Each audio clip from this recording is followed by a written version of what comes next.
फाटले कांय दीस जाले सड्यार मुरगांवचा राज्याची जी शेड आसा जंय भावीक दर वर्सा गणपती पूजन करता ती शेड बेकायदेशीर आसून मोडपाची म्हण बोवाळ चालू आसा। सरकारी कारवाय चालू आसतनाय सोमारा ही शेड मोडपाची आसात म्हण थळावे संतापल्यात। आरडेक्स गोवा खातीर सडाच्यान जॉन डिसिल्वा।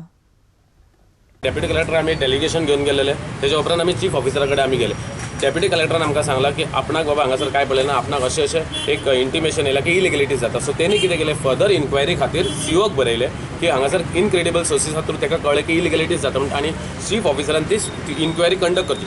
चीफ ऑफिसरान जी इन्क्वायरी कंडक्ट केली त्या इन्क्वायरीन फक्त ही फिजिकल इन्क्वायरी जालेली आसा ह्या स्ट्रक्चराची, की हांगासर अशें आसा आकाश दी आसा आनी हांगासर कोण लायटनींग करता आनी रातचे मागीर ते भुरगे लायटनींग करपाक टायमार येता आनी मागीर वतात। सो अशा पद्दतीचे हेतून हो रिपोर्ट आसा। तुमी 30 तारखेर त्याच दिसा आमी एक लेटर रिप्रेझेंटेशन केलें चीफ ऑफिसराक की हांगासर फक्त फिजिकल इन्क्वायरी आसा, this is nothing related to that illegal activities. So आमी वयल्यान मागला चीफ ऑफिसरा कडेन ते हे पळय ह्या लेटरान रिक्वेस्ट केला की तूं थरोली इन्क्वायरी कर with the help of police inspectors, with the help of police missionary, with the help of CBI, total thoroughly inquiry कर की इलिगॅलिटीज जाता म्हटले पळय तुम्ही बेश्टेच ब्लेम घातला तो कसले आनी तेचो खुलासो करा, ते धरून दिया, ते प्रूव्ह करा आनी मागीर एक्शन घेया। आमचो कसलोच आक्षेप ना।